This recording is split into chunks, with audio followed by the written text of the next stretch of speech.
He cleared customs more than anyone else in the building, and no one ever stopped him. That was the first thing investigators said when they finally pieced it together. By then, it was too late. At 3:40 a.m., the cargo terminal in Rotterdam was quiet, just the hum of forklifts and the distant crash of waves against steel hulls. Containers arrived like clockwork, scanned, stamped, and released. Most shipments were routine.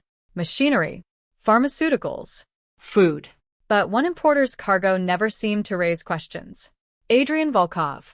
To the Port Authority, Adrian was a logistics consultant, meticulous, polite, and always prepared. His paperwork was flawless. Every declaration matched. Every shipment cleared faster than expected. Customs officers trusted him, not because they knew him, but because nothing about him ever felt wrong. That was his genius. Because buried beneath legitimate shipments of medical supplies and industrial solvents, Adrian was running one of the most efficient drug importation operations Europe had seen in years.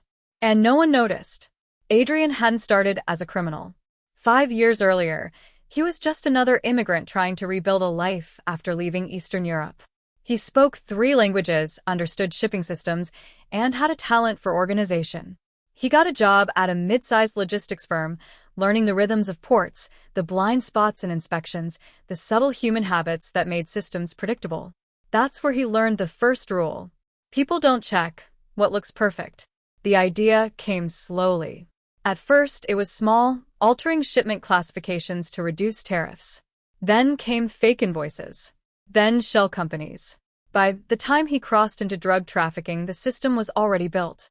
All he had to do was hide it better. He created a network of front companies across 3 countries, Germany, Belgium, and Latvia. Each one legitimate on paper. Each one handling different types of goods. Medical imports became his cover. Boxes labeled as antiseptics or lab reagents passed through customs with minimal scrutiny. Inside, concealed within double-lined packaging and chemically masked containers, were synthetic drugs worth millions. Adrian never touched the product himself. He didn't need to. His weapon wasn't violence, it was paperwork. For nearly 3 years, everything worked. Shipments came in twice a month. Distribution happened within 48 hours. Payments were routed through layered accounts, crypto wallets, and falsified consulting invoices. Customs never flagged him. Tax authorities never questioned him. And Adrian? He lived quietly. A modest apartment. No flashy cars. No sudden wealth.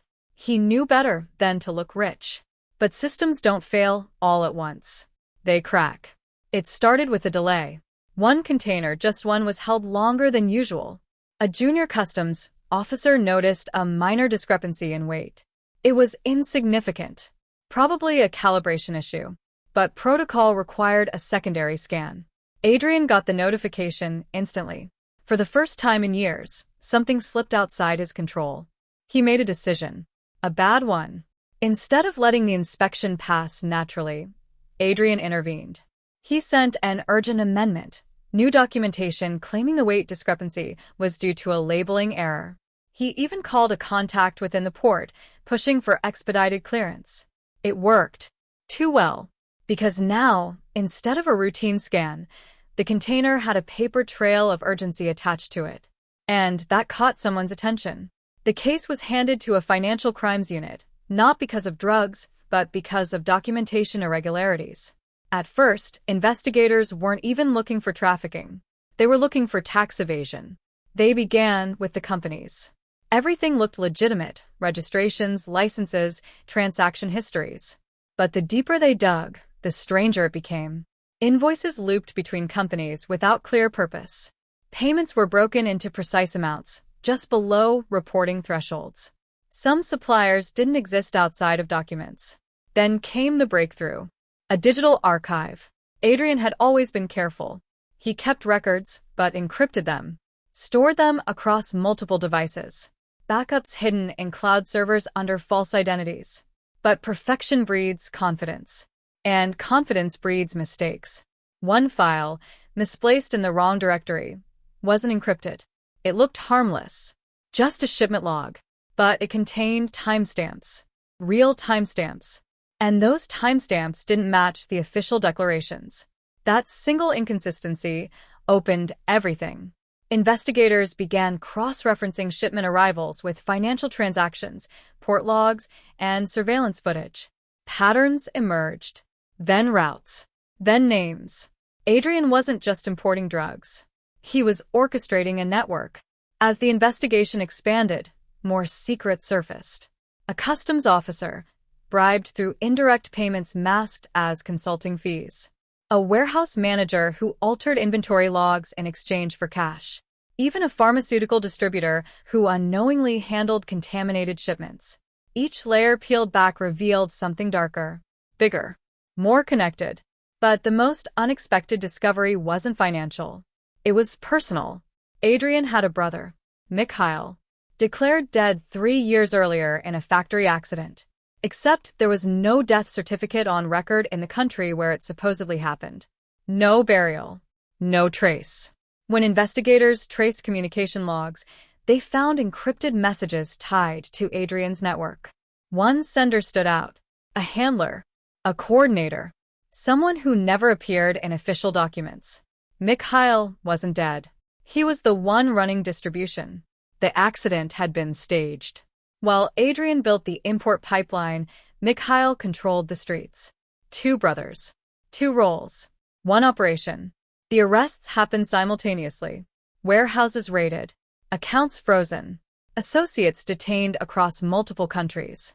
Adrian was taken at his apartment, calm, composed, almost expectant. Mikhail wasn't. He ran. For weeks, the story dominated headlines. Not just because of the drugs, but because of how it was done. No violence. No gangs. Just precision. A system manipulated from the inside.